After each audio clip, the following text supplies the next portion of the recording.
শিক্ষকসকলে সদায় সন্মানৰ পাত্ৰ হৈছে।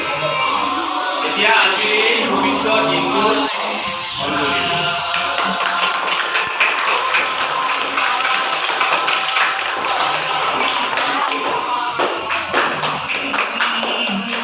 ইয়াৰ লগে লগে আমাৰ সভাপতি বাইদেউ আছে, তেখেতকো আমাৰ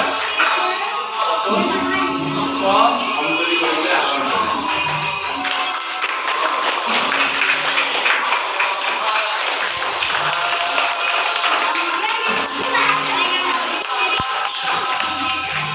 ইয়াৰ লগতে ময়ো অলপ পুষ্পাঞ্জলি তেওঁলোকে আগবঢ়াম।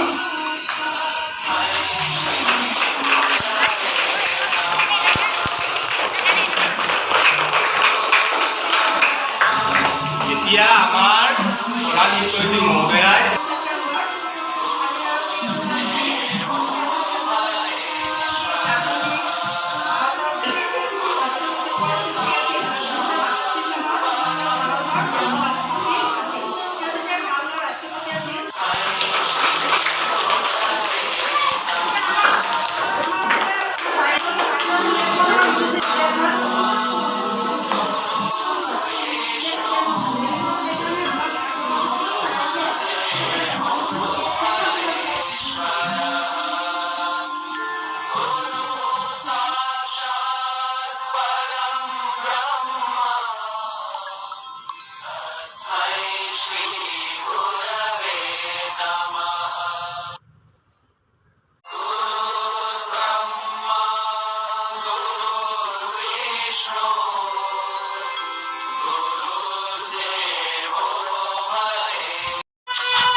বিচাৰি গৈ ফুৰালা, কতেনো গৈ আছিলা।